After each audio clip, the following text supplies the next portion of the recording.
गरेसराव गोदानै गंसे जुटि मुंनि हटेल आरो रेस्टुरेन्टखौ बेखेवबाय। बाक्सा जिल्लानि सिङाव थानाय गरेसराव गंसे गोदानै जुटि मुंनि हटेल आरो रेस्टुरेन्टखौ बेखेवनाय जायो। गोजौ थाखोआव लेखा फरायनानैब्लाबो ओरैनो थायालासेनो गावनि आथिङाव गसंथानो थाखाय गंसे जुटि मुंनि हटेल आरो रेस्टुरेन्टखौ बेखेवनानै होबाय सानै लेखा गोरों सुबुङा। बे सानै लेखा गोरों सुबुंनि मुङानो जाबाय रजनि बर' आरो सेगाराम बर'। सोमोनांथाव बाथ्रानि गोजौ थाखोआव लेखा फरायनानैब्लाबो साख्रि बाख्रिखौ नागिरालासेनो फालांगि खालामनो थाखाय ओंखारबोबाय रजनि बर' आरो सेगाराम बर' बिथांमोनहा।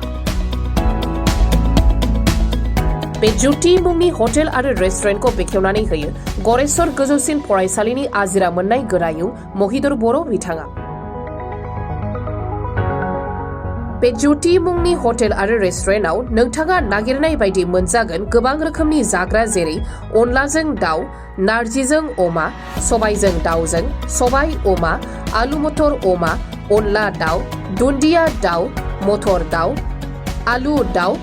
लाइ दाउ, खुमब्रा हांसो आरो गोबां रोखोमनि जाग्रा आदारफोर। बेनि अनगायैबो गोबां रोखोमनि फास्ट फुडनि जाग्रा आदार मोननो हागोन होननानैबो फोरमायबावो।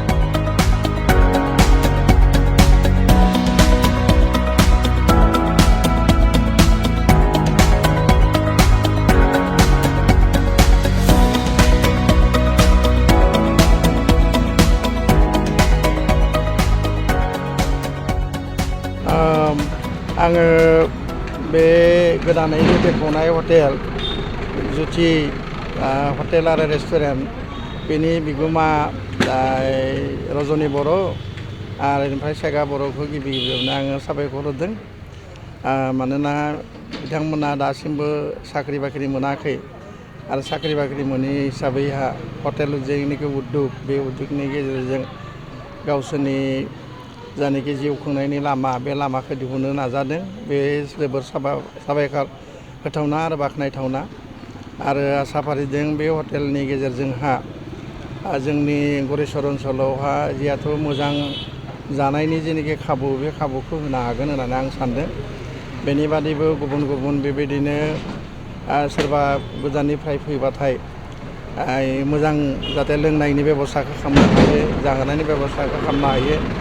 बेखौ गावसोरनि रांखान्थियारि मदद मोननाय लोगोसे जोंनि बे ओनसोलनि जेसेबांनाखि गोनांथि बे गोनांथिफोरखौ सुफुंनो हानायावहा मोनसे मैखोम बाहागो लानो हागोन होननानै आं आसा फारिदों। आरो बेबायदि जुदि हटेल उद्योग खुलिनायनि गेजेरजोंहा गुबुन गुबुनफ्राबो मोनसे थुलुंगा मोनगोन होननानै आं सानो। आरो इयुनावहा बे हटेला जाहाथे मोजाङै मोजां सोलिलाङो आं बेनि थाखायहा आनान गसाइनि खाथियाव आङो आर'ज गाबदों। आरो बिसोरबो जाहाथे मोजाङै गोसो होनानैहा जोंनि जायफोर कास्टमारफोरा जाबाय जोंनि गसाइ, जायखौ जोङो मोजाङै बाहायनायनि गेजेरजोंहा बिसोरखो आरो बारासिन बारा बिनि जायनाखि हटेल बा रेस्टुरेन्टनि जेनाखि मोजां माबाखौ मा होनना बुङो बाख्नायथावना हाबाफारिखौ जुदि लानो हायोब्ला माने बे हटेलनि माबाया मोजां जागोन, जौगागोन। आरो इयुनावहा बेबायदिनो आरो गुबुनफ्राबो हटेल खुलिनायनि थाखाय थुलुंगा मोनगोन आरो गावसोरनि साख्रियाल' गिदिर बाथ्रा नङा। बेबायदि उद्योग खुलिनायनि गेजेरजों गाव हटेल उद्योग बा गुबुन गुबुन उद्योग खुलिनायनि गेजेरजों गावनि रांखान्थियारि माबाखौ मदद होनो हायो, फोलेरखौ सालायनो हायो, गावखौबो सालायनो हायो। आरो बिनिफ्राय जोंनि समाजनि गुबुन गुबुन जि आंखाल बे आंखालखौबो सुफुंनायावहा मोनसे मैखोम बाहागो लानो हायो। आरो बेखौनो बुंबाय आरो आसा फारिदों इयुनावहा मोजाङै सोलिगोन बे हटेला आरो बयबो रायजो राजाफ्रा मदद होगोन, बयबो फैगोन बेयाव लैहोर फैनानैहा जाफैगोन। जोंनि जिहेथु साख्रि मोनै सानै सेंग्राया बे उद्योगखौ लादों आरो बे उद्योगखौ बिसोरखौ थुलुंगा होनायनि थाखाय जाहाथे बयबो मदद होफैयो बेनि थाखाय आं बयबो रायजो राजाखौ खावलायदों आरो मोजां मोनग्राफोरनिसिम खावलायदों। गिबियावनो मिडिया बिथांमोनखौ गोसो गोरबोनिफ्राय साबायखर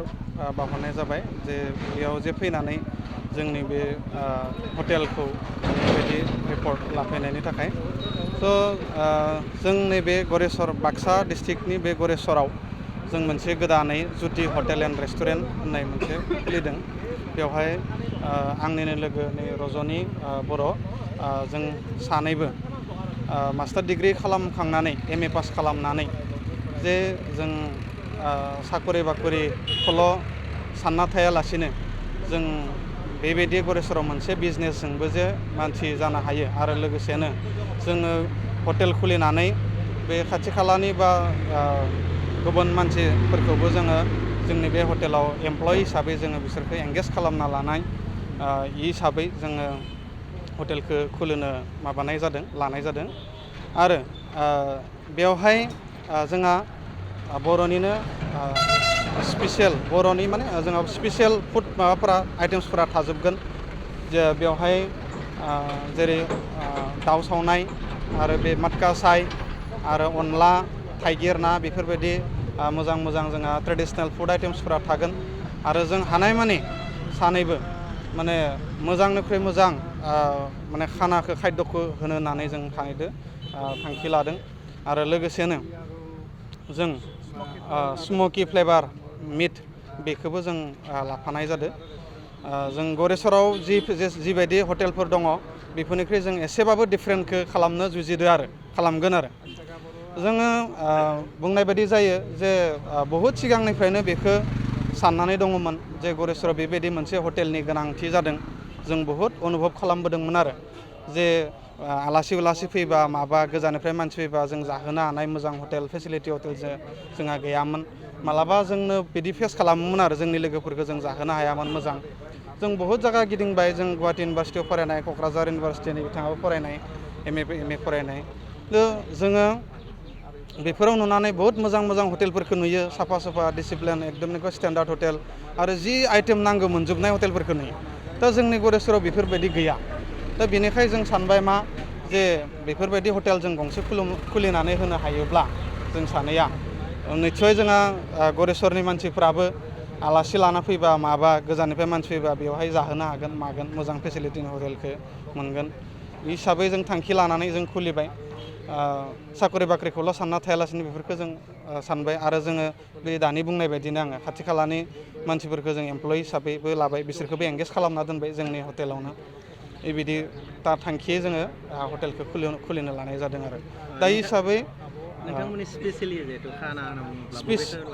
स्पेसियेल खाना हिसाबै जों नायोब्ला स्मकि फ्लेभार मिट बेवहाय जोंहा अनला खारै अनला दाउ नारजि अमा बेफोरबायदि थागोन आरो साया माटका सा होननाय बेफोरखौ जों माने बेफोरखौ गुबुन स्टेटआवसो खोनायोमोन माटका सा होननायफोरखौ जों दिनै बेवहायनो गरेस्वरावनो होनो होननानै जों आखायाव लाबाय जाहाथे जों आरो जों नाजागोनबो आरो होखागोनबो जों बेखौ जोङो थांखि लादों आरो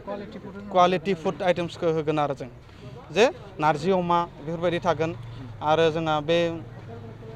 मा होननानै बुङो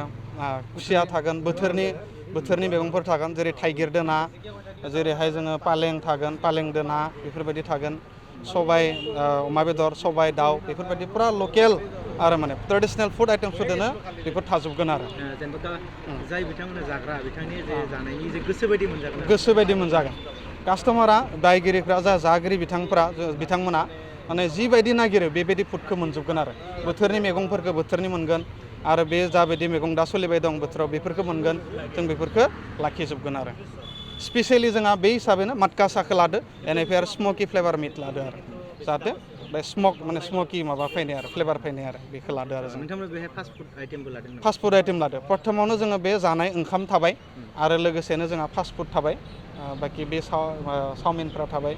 भेज रलफ्रा थाबाय आरो लोगोसेनो माटका सा बे मोनथामबो थागोन आरो ओंखाम फास्ट फुड बेनिफ्राय आरो बे माटका सा बे मोनथामबो थागोन आरो नांगौ बायदि मोनजोबगोन आरो जोङो बे हटेलाव स' आं बे मिडियानि गेजेरजों बेखौनो खावलायहरनो लुगैयो गरेस्वरनि गासै एरियानि मानसिफोरजों बा जाय मिडिया नायगिरि बिथांमोनखौ आं बेखौनो खावलायनो लुगैयो जे जोंनि बे हटेलाव खेबसेसो फैनानै नाय अब्लानो गम मोनगोन आरो जों माने लकेसना जाबाय बे बगामाथि रड गरेस्वर बेयावनो आरो मेन रडआवनोखा आरो बेयावनो मोनगोन आरो सानजा नांजाबनानै दङ आरो मेन रडआवनो नांजाबखानाय एसके मार्कनि गाहायावनो आरो